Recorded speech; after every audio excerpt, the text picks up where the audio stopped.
Welcome to Money in the Air, the music podcast about neighboring rights, the royalties you earn from the public performance of your recordings and the business of music in general. Brought to you by IFR, the International Association for Artists and Rights Holders. I'm Andrew, co-founder and chief royalty officer of Royalty. Hi, I'm Gina Deacon. I work for Absolute Rights Management and I work with record labels and artists to ensure we claim the royalty income due to them. I'm Stacey Haber and I'm from Inside Baseball Music Publishing. Hi, I'm Tanya Oliveira. I work for Transparent Entertainment Group. I handle registrations and repertoires for performers and rights holders around the world. Hey, welcome back to Money in the Air, the Neighboring Rights podcast brought to you by IFR, the International Association for Artists and Rights Holders. And today, Gina, Andrew, and I are going to talk about the inalienable right for the performer. So here's my question, guys. I have a company in the US that says because it's a work for hire, my UK client has to give up her right to performers' income for neighboring rights, that they get everything from the moment of inception as a work for hire. And I'm saying, no, first of all, they can't waive it. It's ineffective even if you think you're taking it.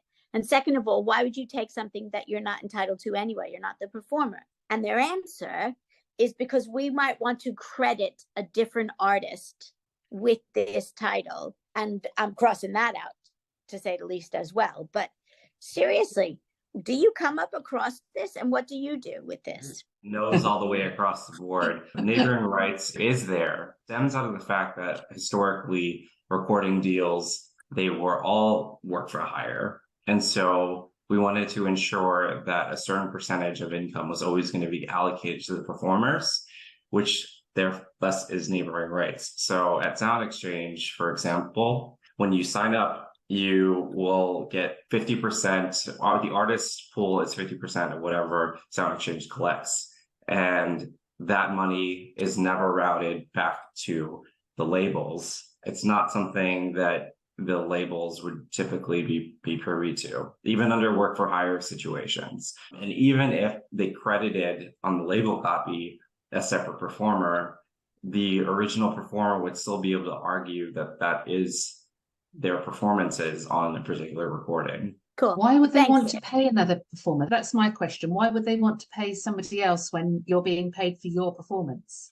They don't want to pay somebody else. They want to keep it.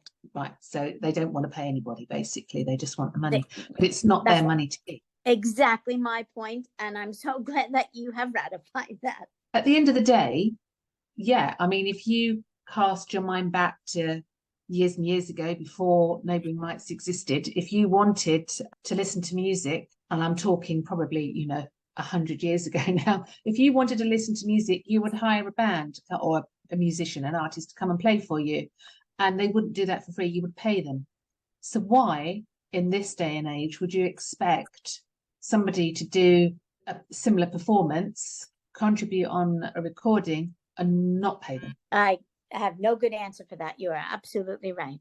Is it because neighboring rights is deemed differently in America and they don't necessarily have the same understanding as we do in, say, the UK, for example? Yes. Right, okay. Can we just talk about briefly what is a work for hire? So a work for hire is a situation where it excludes you as a copyright owner.